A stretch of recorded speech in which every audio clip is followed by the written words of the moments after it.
I'm not after her all the time. When I go to ask her to back up, I can pick my hand up a little bit. And if I ask her to back, don't want to pull on her, I'll use my legs and ask her to back up.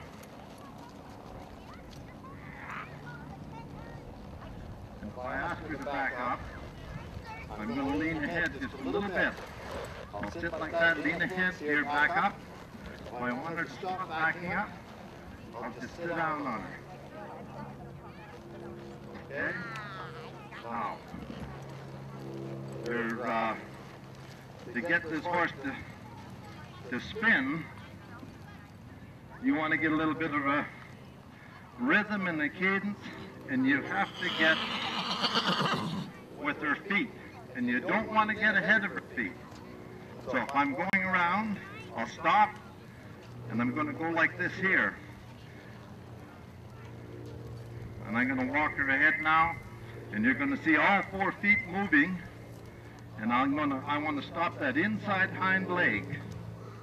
And this is what I'll do to get her to do that. All 4 feet going forward, and when I come around the next time, I'm just going to tighten up this outside rein, my left rein, and I'll stick her right hind foot in the ground and ask her to step around her hind feet. And I want her to do it and not get excited. Because if you get her excited, she'll do what you're asking, but it's not going to look very nice. You see when I pick up this rein, see how she wants to drop into that bridle? I'm going to make a little circle here. All 4 feet are going.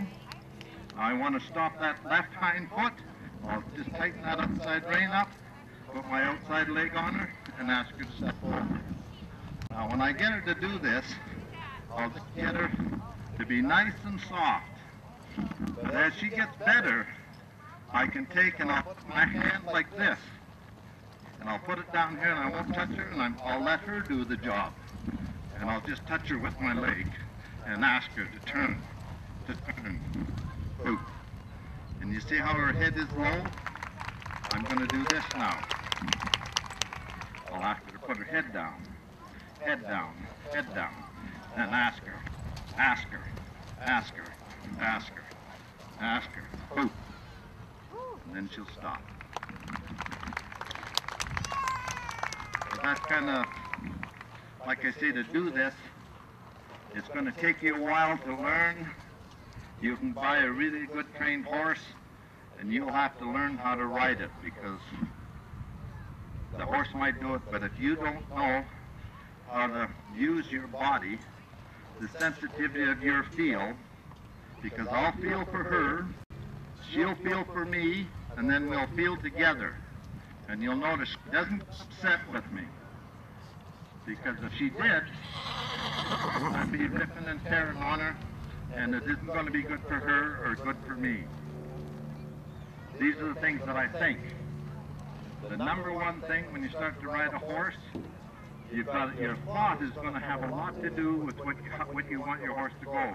If I want to rope my horse in a circle, I'm going to think about loping it. The next thing I got to do is look where I'm going, because that's really important, because if I look over there, there's a good chance that horse will go there. You got 3 things with your body that can help you. The number one thing is that you got to ride the horse with the seat of your pants. You've got to have contact with that horse. And if I've got contact with my seat, I have 2 other things that can help me. The number one thing is my leg. I can put my leg on my horse if I'm using my seat, and it'll help me. But my legs are no good if I'm not using my seat. The last thing that I want to do is use my hand. And we all know, any of you that rode a horse, the first thing you think to control a horse is use your hands. And that'll usually get you into a lot of trouble. And then when you get brave, you'll start kicking on one, because now you're brave. And then somebody comes on like me and says, use your seat. And they'll say, what the heck is he talking about? But your seat is the feeling, because I can control this horse with the seat of my pants. And there's no difference between riding this horse or driving a race car. A good friend of mine that drove Formula One cars, Paul Wenzel, when he went to Hall's driving school, they told him, drive that car with the seat of your pants. And I said, boy, that's the way you ride a horse.